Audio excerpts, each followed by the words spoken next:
Welcome to the Catholic Culture Podcast. I'm Thomas V. Miras.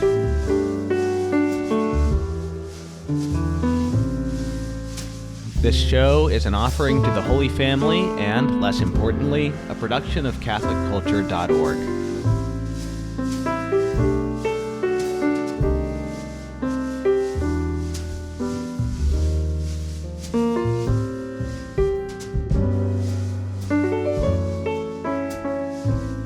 Hey everybody, welcome back to the Catholic Culture Podcast. I am here today with my friend James Majewski of Catholic Culture Audiobooks fame.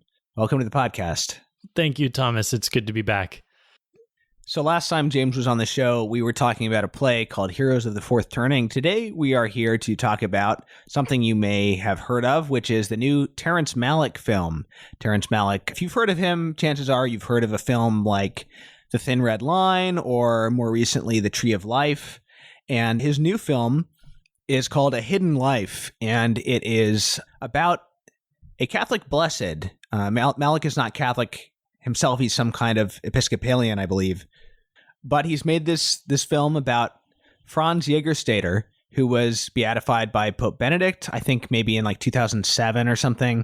And he was a farmer in Austria who was executed for refusing to serve in a combat role for the Third Reich in World War II, and B, to swear an oath of loyalty to Hitler. So he was just an ordinary Austrian guy who happened to be one of the few who stood up and wouldn't go along with things. So we attended an advanced screening of the film at the Sheen Center in New York City, which is run by the Archdiocese of New York, and of course named after Fulton Sheen. And I was happy that the Sheen Center had this advanced screening because this is I think a significant event in Catholic arts, although the filmmaker himself is not Catholic, for a filmmaker of such a high stature as Terrence Malick to make a film about a Catholic figure. That, of course, making films about Catholic subject matter is not unusual for renowned filmmakers, but making a more or less, you could say hagiographical film about a Catholic saint or a blessed in this case is not so common. So that alone makes it noteworthy. But it turns out, as we hoped, it is in fact a really great film. So we're happy to be discussing it today. Yeah, so the movie comes out on Friday, December 13th. Which should be the day that this podcast is released. Right. So I imagine we'll be hearing more and more about this film, hopefully, over the coming weeks and months. I think that certainly the performances are Oscar-worthy, if not also the cinematography and perhaps maybe even adapted screenplay.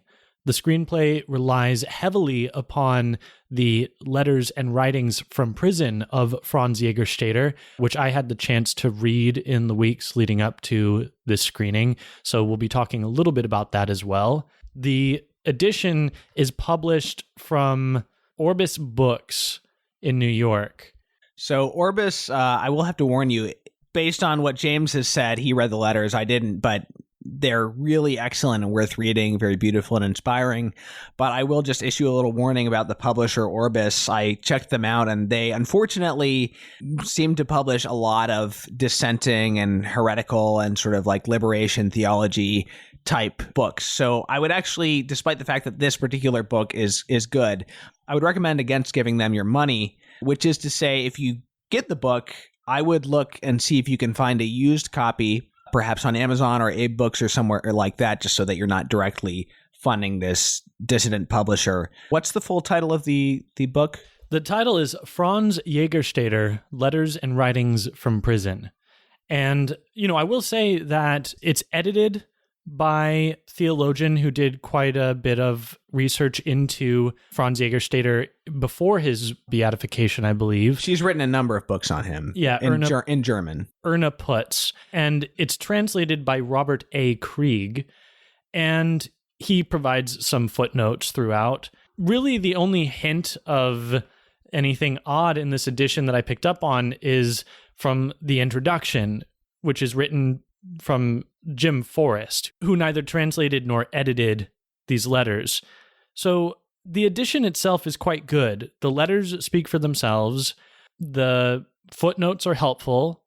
Really, the only instance of any oddity occurs very early in the introduction, where there's seemingly a little bit of an emphasis on his status as a conscientious objector to violence, almost as if he were a pacifist.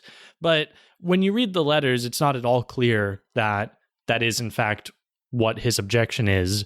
Certainly, he doesn't want to serve in a combat role in a war that he thinks is unjust.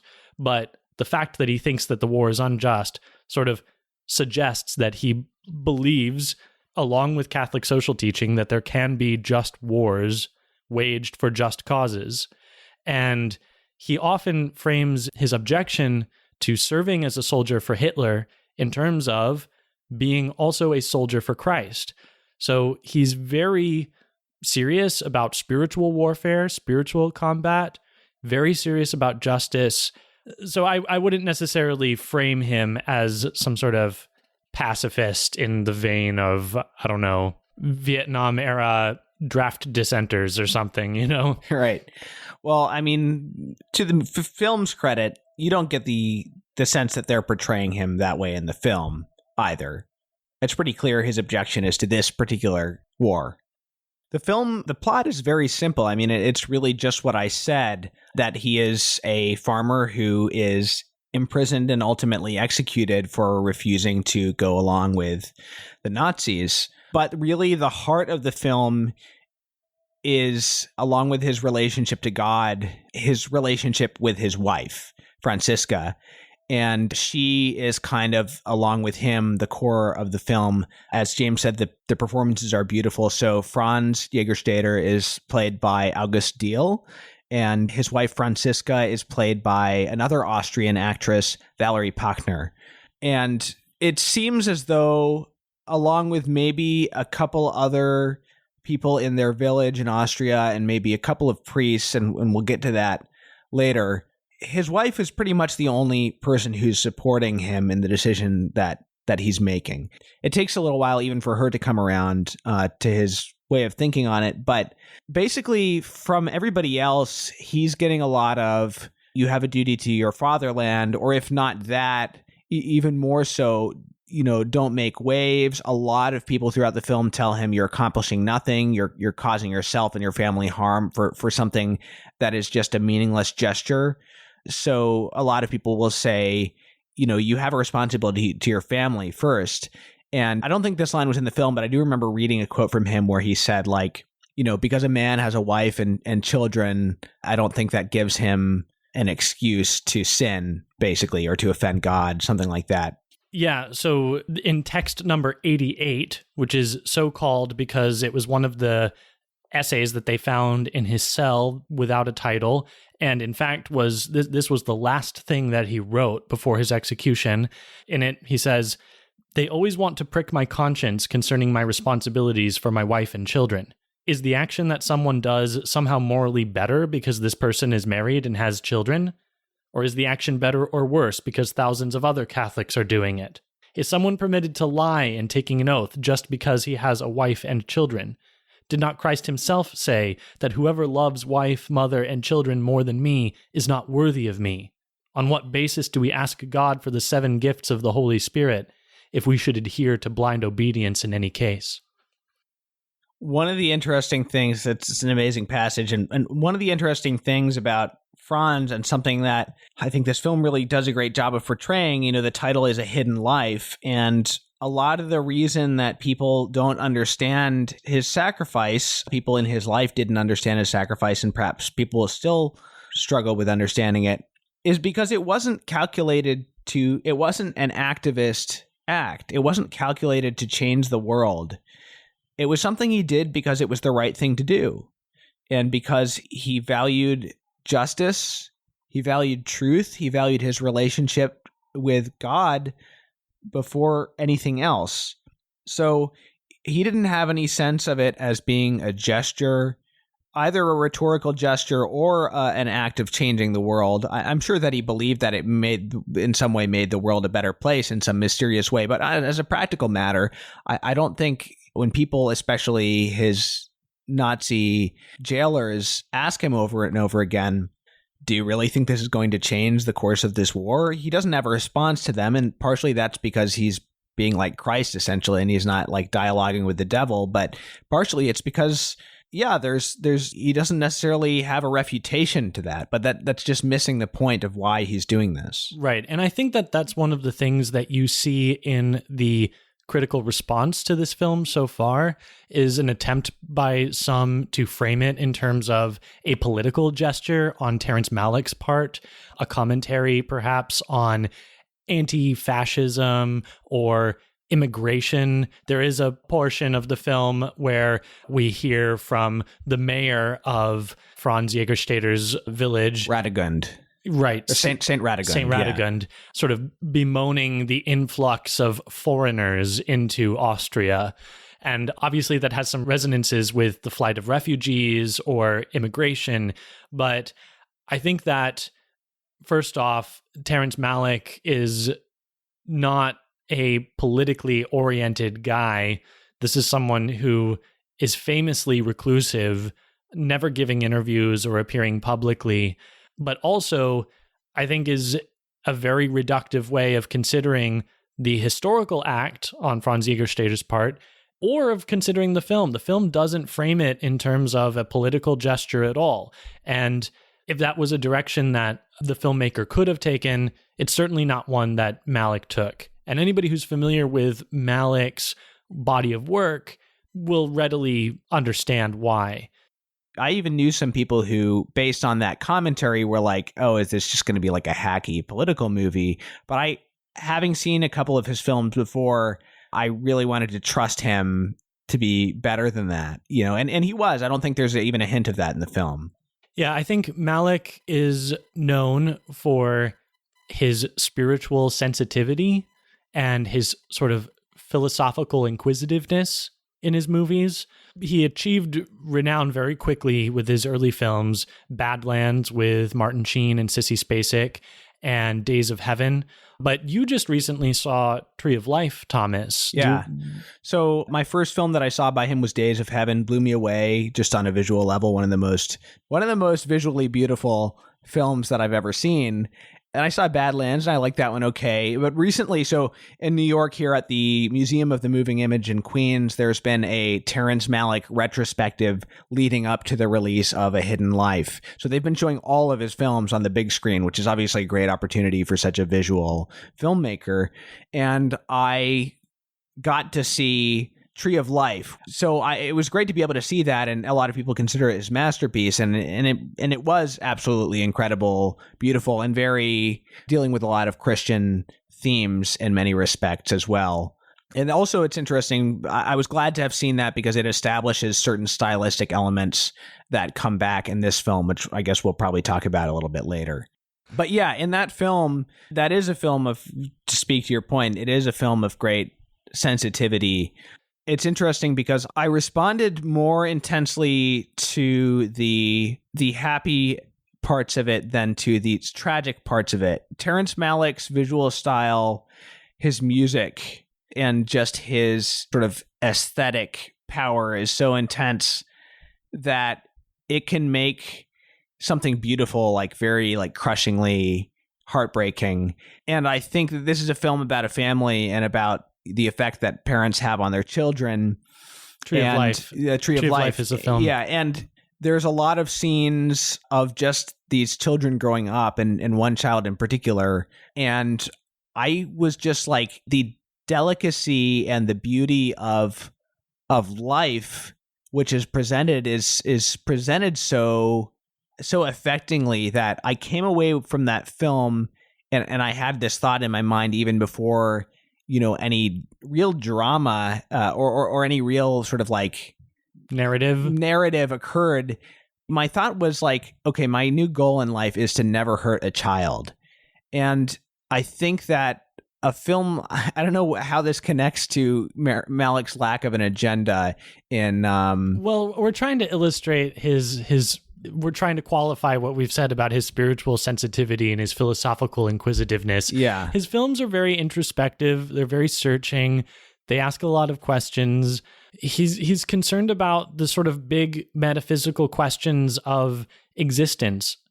Well, Malick is famous for all of his films across his various stylistic developments throughout his career for using a lot of voiceovers of one or multiple characters in his films. In this film, you've got multiple characters having voiceovers, and same with The Tree of Life. And in both, they're asking God things like, a lot of the voiceovers are prayers in both of those movies, and they're asking God, why did you make us? Very, very simple metaphysical questions like that. It's not even like, I mean, maybe there are questions like this, I don't remember, but it's not even so much, why do you allow us to suffer?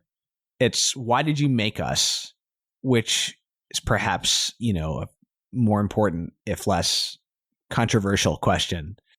Yeah, and I think Malick's knack for use of voiceovers lends itself well to this particular story because, as we mentioned before, he's drawing heavily from the real-life letters, the real-life correspondence between Franz and his wife, Franziska, while he was in prison. And even before then, while he was just in basic training and sort of initial duty with the military. I wanted to talk a little bit more about Franz's relationship with his wife, because that was one of the big takeaways from the movie is, for me, is their marriage and the beauty of their marriage, even though it is broken in a sense. Their marriage does not reach its natural end, right? That being, a stable home with two parents for the raising and education of children long term. On a supernatural level, it does reach its end, which is bringing the spouses to heaven. And even though their marriage and their family, in some senses, could be seen as a failure in human terms, I mean, basically, he chooses to be loyal to God rather than to be there to materially support his family and be a physical presence in their lives. One of the remarkable things about this film is that it makes this appear to be a beautiful thing and a successful marriage. And my big takeaway from the film was, I want a marriage like that more than I want a marriage that's happy in worldly terms. And also, just on a more basic level, I think the great accomplishment of this film is probably that it actually makes a life of sacrifice and suffering seem beautiful and attractive. And I think that there are more films in the pantheon of great artistic films over the past, 80 years or whatever. There are more films than you might think, at least religiously oriented films that make the case that this is a good thing, that this is a noble thing. But to actually make it attractive is a different matter. So you could look at a film and a book like The Diary of a Country Priest, the film by Bresson and the novel by Bernanos, and it is a beautiful film. The film is beautiful. The things it depicts are beautiful, but it perhaps does a better job of conveying a sort of spiritual struggle and angst and the insights that go along with it and the dark night of the soul than it does in actually making you want to, live that way. And I think you could say that about a lot of modern approaches to the saints and to, at least from, secular artists. But this film actually, and I credit a lot of this to August Diehl's performance. I'd be interested to hear if, James, you think that Valerie Pachner's performance as his wife has the same effect. But August Diehl really sells this character as very attractive and very joyful. And without minimizing the suffering that he's going through, he's not like, singing hymns his way through being beaten up by Nazi, prison guards exactly. But you do see that beauty. And I think that it actually comes through in a motivational way, which is kind of rare. I know I've kind of harped on this a bit, but it's kind of rare in a story. Yeah, I definitely agree with that. When I left the film, I had the very strong sense that is a life well lived, that is a life worth emulating. And in fact, I think you said to credit August Diehl's performance, I think that he did his research, because when you read the letters, that's definitely the impression you get. You get the impression of a man who's very aware of what the church teaches, even more so aware of what Jesus says in the Gospels and what is called for in Holy Scripture. So there was one instance where Franz turned for guidance to his former pastor, Father Karabath, who himself had been jailed and removed from his position as pastor for delivering an anti-Nazi sermon. Anyway, he went to Father Karabath to talk to him about what he was planning to do, and Father Karabath recalls, "I wanted to talk him out of it, but he defeated me again and again with words from the Scriptures." There's another instance of a priest who came to visit him, the Catholic chaplain of the prison in Berlin, where Franz was held for the last 3 months of his life. And he remarked that he had seen no more fortunate man than Franz when he had told him of another priest who had been in the same prison only a few months earlier and been executed under very similar circumstances, and that this had brought Franz a great calm and peace. And you can detect that in his letters as well. Very resolute, very confident in God's grace. In fact, if I can read a little bit from his final letter to his wife, it's written on the day that he was executed. "Dearest wife and mother, it was not possible for me to free both of you from the sorrows that you have suffered for me. How hard it must have been for our dear Lord that he had given his dear mother such great sorrow through his suffering and death. And she suffered everything out of love for us sinners. I thank our Savior that I could suffer for him and may die for him. I trust in his infinite compassion. I trust that God forgives me everything and will not abandon me in the last hour. Dearest wife, consider what Jesus has promised to those who make the 9 First Fridays. Also consider that Jesus will come to me in Holy Communion and strengthen me for the journey into eternity. In Tegel prison, that's the prison in Berlin where he was held, I received the grace of the Blessed Sacrament 4 times. So, yeah, here you get the sense of a man who, even in the moments right before his death, is very aware of the ways that he's being supported sacramentally by the church and the example that's been set for him by Christ and also by his Blessed Mother. I like what you said, Thomas, about the film's depiction of his wife, Franziska, because that's also something that you get from this collection of letters. This collection of letters not only has Franz's correspondence, but his wife's correspondence back to him as well. And by the end, she really becomes she really shares in his martyrdom, as is proper, I think, for a spouse. She has a letter written to the chaplain of the prison, who after Franz's death had written her a lengthy letter. This was written about a month after Franz's death, and so I'll just read it in its entirety. Your Eminence, your dear letter with the comforting words has arrived. Many thanks for this. I thank you with my whole heart, especially for your frequent visits to my dear husband in prison. It surely brought him joy that he received comforting words in his cell from Christ's representative, and was also often able to receive the dear Jesus in Holy Communion. He was always concerned to follow the commandments, so it was no great sin that he did not obey the state, and I hope that with God's help, he surely will have reached his eternal goal. This is painful for me because I have lost a good husband and an exemplary father for my children. I can assure you that our marriage was one of the happiest in our parish. Many people envied us. However, the loving God had ordained things to be otherwise, and our beautiful union was lost. I already look forward to our reunion in heaven where no war can any longer separate us. Once again, from the depths of my heart, I wish you God's reward for everything that you have done for my dear husband. Bit that you read where he talks about his confidence because he's done the 9 First Fridays.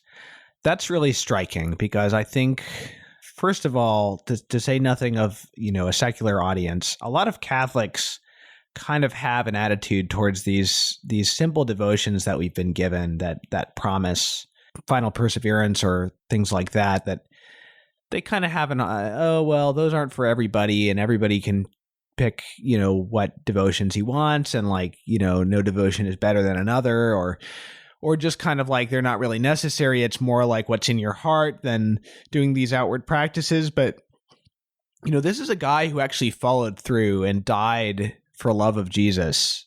And that's what he attributes. He says, I received the Eucharist 4 times, and I've practiced the 9 First Fridays. It's just that simple. That's not the sort of, now thinking about the secular people who will be watching this film, that's not really the sort of like spiritual but not religious thing. If people genuinely want heroism, if they genuinely want to know what enables someone to be that heroic, do they want to hear? Is that the answer that they want to hear? You know, is the answer that they like obedience to the church and participation in a sacramental life and devotion to the Sacred Heart of Jesus and things like that? And I think that does bring us, unfortunately, to one of the film's weak points. The film is not, I would not say, a spiritual but not religious film type of film by any means. It's clear he considers, you know, God's laws to be an authority outside of himself. He's quoting the Psalms constantly. You do see him praying the rosary. And yet there is kind of an omission of the role of these kind of concrete devotions and specifically of the institutional church in helping him. It's definitely clear that his relationship with God and his faith on a personal level is what allows him to be heroic. But perhaps you can talk about your initial response to the film on that level and vis-a-vis like what you actually read in the letters. Yeah, I think perhaps this is to be expected from a filmmaker who is clearly very religiously minded, ostensibly serious about his faith, and a Christian, but is not a Catholic. And has been divorced like 3 times. Right. Yeah. Right. So I think that, you know, unfortunately, the extent of Franz's reliance upon the institutional church and the support that he drew from the clergy and from the sacraments isn't quite captured in this film, but it comes through very clearly in the letters themselves.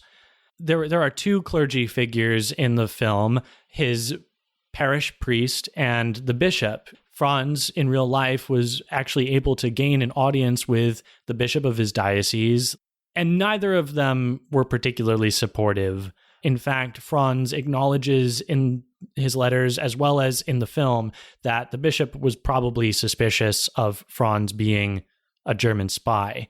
But it is true that the bishop at the time was, and really the bishops in Austria were more tolerant in their relationship to the Nazi occupiers. But it should be noted that the former bishop had done a lot to make his diocese aware of the evils of National Socialism, of Nazism. In 1933, the bishop had stated in a pastoral letter read aloud in every parish of the Linz diocese, and I'm reading now from the introduction of the book, Nazism is spiritually sick with materialistic racial delusions, unchristian nationalism, a nationalistic view of religion with what is quite simply sham Christianity. The bishop also called it a backsliding into an abhorrent heathenism. The Nazi standpoint on race is completely incompatible with Christianity and must therefore be resolutely rejected. In 1937, 4 years later, he declared, "It is impossible to be both a good Catholic and a true Nazi." So you can understand why, by the events of the film, Franz's stubbornness in this regard is not coming out of a vacuum, and it's not coming out of a strictly personal faith. It's also an expression of the example that he was given by the bishop, by his own pastor, who, even after he had been exiled from the parish, Franz went to go visit him and continued to seek guidance from him and still considered him his pastor. So, yeah, and you mentioned the sacraments not really being shown.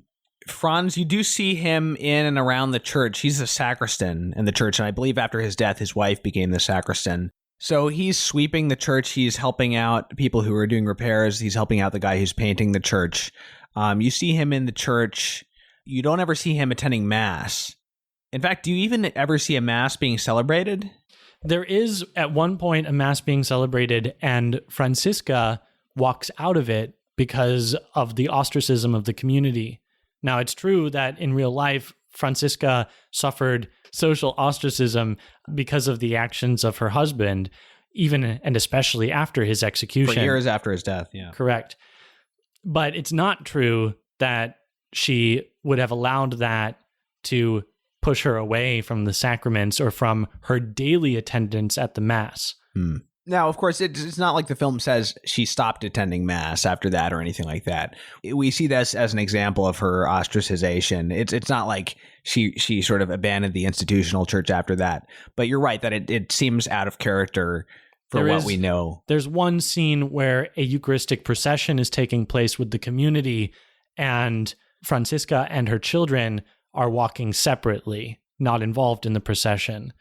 And I think that, as far as the film is concerned, this is probably symbolic of her being set apart from the rest of the church. But in reality, she writes to Franz often about their participation in the liturgical celebrations.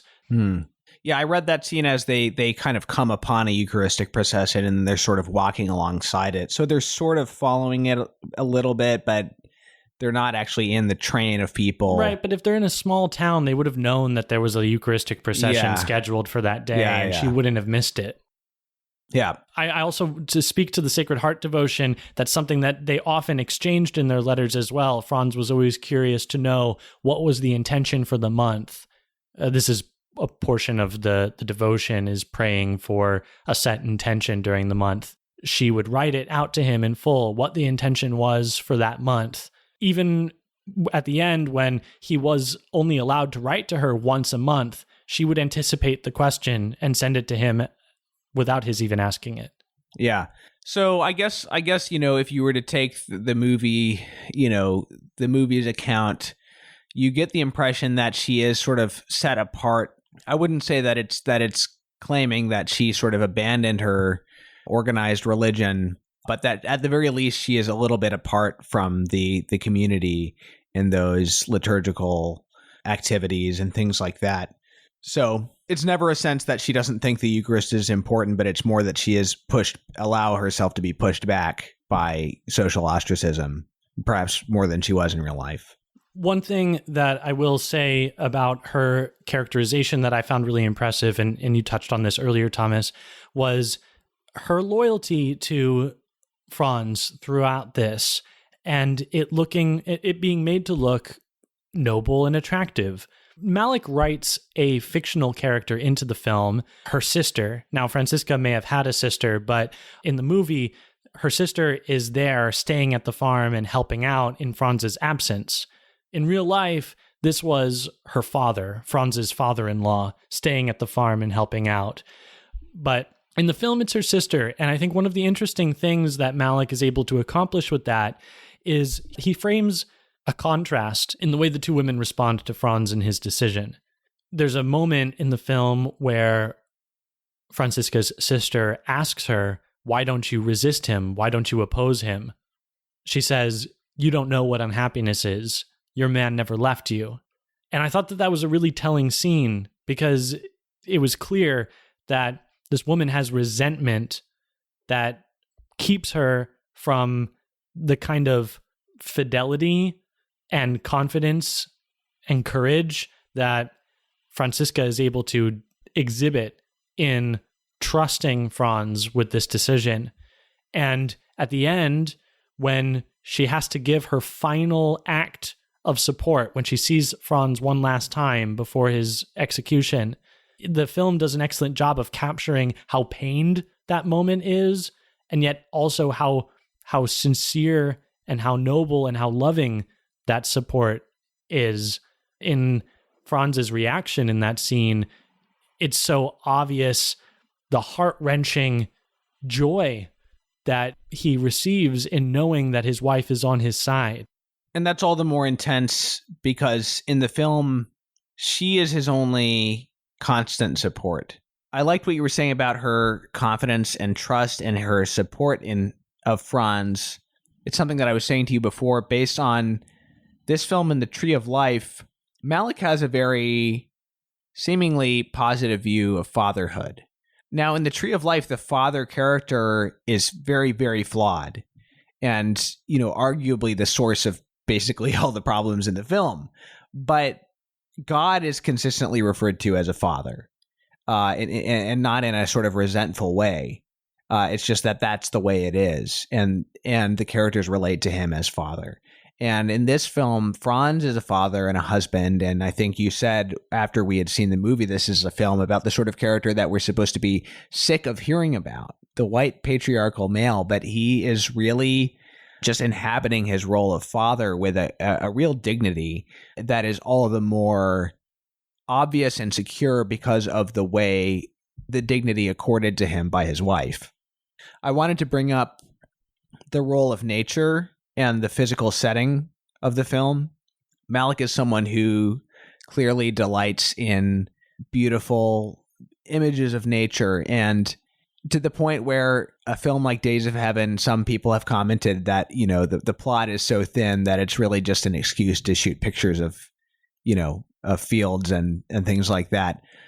His film is it was filmed in Austria, and their village is in this beautiful valley above the clouds, as they say, and the nature imagery features very highly in setting the tone of the film and in bringing you into the beauty of this marriage and this family. And this is true in general of Malick's cinematography. It delights in nature and it finds spiritual significance in nature. So it very much revels in the beauty of nature and this world, but also sees in it, you know, images of the next world, however Malick may envision that. And in this film in particular, I think it really goes along with emphasizing, it really helps to emphasize Franz's love of life, that this is a person who loves this world, not in the sense that we're not supposed to love this world, but he loves this world in a proper way, and he delights in the beautiful place that he lives in, which he grew up. So that makes it all the more powerful that he chooses to forego this along with his family and live in these small prison cells with, you know, only a certain amount of time each day outdoors, and even then enclosed within high walls. And he, you know, the struggle to sort of like see and get a little taste of that nature is still present in a lot of the prison scenes with him and the other prisoners in the second half of the film. But basically, I think that Malick's fascination with nature lends itself well to depicting Franz as an attractive character and his life as an attractive one, and also therefore heightening our appreciation of the sacrifice that he makes. Yeah, I think another interesting thing that Malick does is he gives us a character in the film about halfway through that is almost like a stand-in for himself, or at least that's the way that I chose to read it. There's a point where Franz has a conversation with a painter who's painting some murals on the walls of the church in St. Radegund. And there's no mention of this in the letters, so as far as I'm aware, that this is a totally fictionalized encounter between Franz and the painter. The painter says some pretty profound things, and he's sort of remarking on, it's sort of an extended reflection on how he can depict the Christ, the true Christ, as he says, the Christ who really suffered. And I think that this is a way for Malick to sort of present the sort of reckoning that an artist has to go through when they're depicting someone of such sanctity as Franz, or indeed as of Christ. When you're depicting sanctity like that and aware of your lack, sort of how to reconcile that, I think hopefully that's a question that everybody walks out of the film with, is, could I do the same? Can I do the same?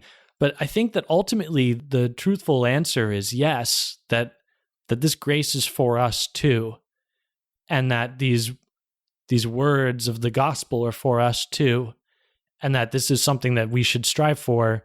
But what's interesting is this painter at one point remarks that we create sympathy. We painters create sympathy. We create admirers, not followers. Yeah, I loved that line. And I also loved that the fact that, you know, he's this guy who has kind of a doubt of the value of his life's work. But he ends it by saying, you know, someday I'll have the courage to paint the true Christ. And what's interesting is that Malick's next film, which is already filming, is a film about the life of Christ. That's right. I forgot about that. So yeah, it's kind of encouraging. You know, it's very encouraging that it doesn't just end with him like sort of despairing of ever doing something worthwhile as a painter, as a human being. You really believe that he's not just putting it off, that he's actually trying to find that within himself and aspiring to that. And I think that that's probably something that we can project onto Malick. Many are hailing this as a return to form, a return to narrative form. And you can see Malick sort of testing out everything that he's learned now with these more experimental films of the past few years, now within the framework of the narrative structure in which he also thrives, but this time on one of Christ's disciples who imitates him in an exemplary way, only then to now be working on a film about Christ himself. I think that Malick, and this is my sort of speculation, but I think that he's carefully sort of preparing himself and ramping up for this sort of ultimate subject, the subject of our Lord. Well, yeah, that's whatever the reasons may be, he's making a movie about a saint and, as you say, following it up with a movie that's directly about Christ himself. And it's interesting that I believe that I read that the film is going to be told as a series of parables, which is sort of in keeping with his style. I just want to say, I think we're going to wrap up here, but just about Malick as a very unique filmmaker stylistically, without going into sort of technical details that I probably couldn't explain on a technical level anyway, it's really worth seeing, I would say, this film, of course, when it comes out, but also A Tree of Life for many reasons. But Malick is a very remarkable filmmaker in that there are a lot of great filmmakers in history who have created beautiful images, but I think at least of modern filmmakers, and certainly of American filmmakers, he is one of the few who can really affect you intensely on an emotional level just with the use of images. This movie is perhaps more actor-driven and plot-driven than a few of his past movies, but it's often been said that in his recent films, he's been using the actor more as paint on a canvas, and more like the images themselves are the source of the film's power, and the actors just insofar as they play a part in those images. It's really amazing the way that he's able to convey so much just with images and just with camera movements and things like that. It's less like, wow, this is pretty, and more it somehow affects you on this emotional level in a very deep and piercing way. For me, in an overwhelming way. And I don't necessarily experience this with other great filmmakers whose films I find visually beautiful or visually clever. I don't necessarily have such a visceral gut response to them. I suppose in closing, I just want to say a few remarks about the title, which I find very profound. So I think there's a lot of senses in which this can be taken. At first glance, A Hidden Life. Franz Jägerstätter is a figure that very few people knew about before his beatification in 2007. And even still, I'm really glad that this film has been made to hopefully popularize devotion to this great blessed, who, in addition to being an incredible witness during a terrible time in Nazi Germany, was also a great father and husband. And in his letters between him and his wife is a really stellar model of Christian marriage. It's a hidden life, too, in that, according to the words of the prefect of the Dicastery of Communications, Paolo Ruffini, by way of introducing the film when it was screened at the Vatican only just this week, he said that it overturns the rhetoric of heroism. And I think that that's true of Jesus himself on the cross.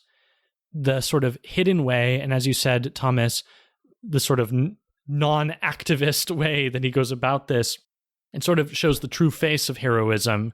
But I think that perhaps the most important way in which A Hidden Life resonates, that title, is obviously the passage from St. Paul, Colossians 3, and I'll just read it now. So if you have been raised with Christ, seek the things that are above, where Christ is, seated at the right hand of God. Set your minds on things that are above, not on things that are on earth, for you have died, and your life is hidden with Christ in God. When Christ, who is your life, is revealed, then you also will be revealed with him in glory. And I think that those are words that Franz Jägerstätter really trusted and really believed and really put into practice. And I think that that's really the ultimate sense in which his life is a hidden life. It's a life hidden in Christ's. Yeah, thanks for pointing that out, James. I think that this is the kind of film that, as much as a secular person might get out of it without knowing sort of the background of who he was in real life, a Catholic person who understands these things can get a lot more out of it, because I think it's a good starting point. Ultimately, I think whatever it lacks in Catholicity, I think that it leaves room for those things, and it doesn't sort of actively undermine them. Right.